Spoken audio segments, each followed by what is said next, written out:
There's a little Tanner back there. We got the horses attached to us, and we're on our way to a jackpot. I've been debating taking Leo, but it's just so hard with Tanner because like we have someone that's gonna watch her, but then I feel it's just a lot to have a hardly started horse and then also the one I'm running. So I just have a little Jet with me, and it's kind of fun to just take one and focus on one. So on our way to Ancaster. Hi buddy, are you doing better being tied alone? This is after first go. Looking good, sir.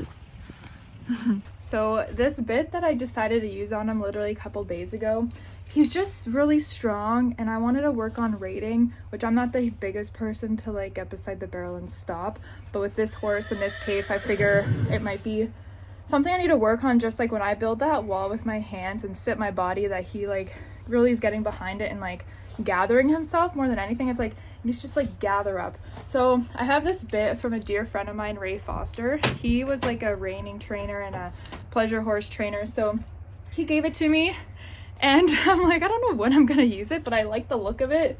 I mean, it's huge. Like that's like for like my hand for scale, like that's like a lot of leverage, which it's good. It has a 2-piece pretty small twist, and I just have so much control with it, and I absolutely love it.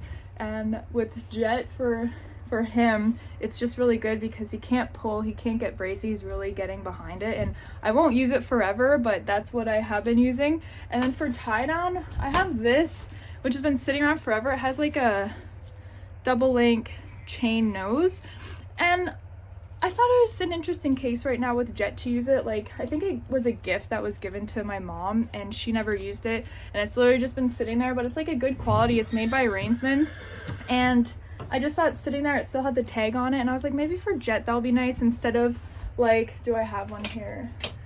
No, I don't, but like just the flimsy cable tie downs. I have one of those with the rubber over it, but it's really flimsy, and I mean it's also pretty thin as well, where at least this is thicker, so it's more surface area on their nose, and also the chain I feel like bends more, so there's not one just hard pressure point, it's more like shaping around their nose.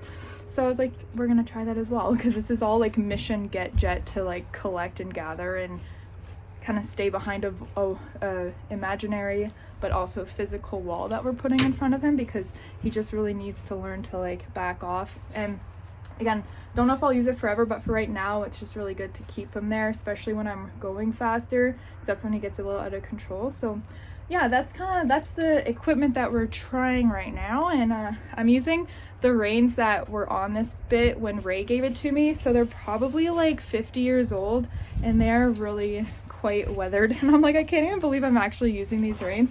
Like, for example, like look at that, like this is the good side of the rein. It's like, whatever, if it works, it works, right? So all right, just finished our second run. So they do 2 goes reverse order if you want. So obviously I'm going to take my second run, and my first one, he was chargy, and so for my runs I was like, well, I'm just going to do the same thing and just keep it controlled, and he did good. The second run, I feel like I said whoa 100 times. I'm like, okay, each barrel, whoa, whoa, whoa, whoa, whoa, please collect, please turn. And honestly, he did really nice. Like, I'm super happy with that. Just trusting him a bit more that he's actually going to do it, and just like keeping my body quiet, keeping my hands closer to me. Like the first run I was really lifting and maybe my hands got ahead, where my second run I'm like, keep my hands closer to me and drop to one rein, because before I was going two-handed the whole way, but this time I'm like, I'm just gonna drop and see what he does. And honestly, it was pretty good. So I'll show you the videos of our 2 runs.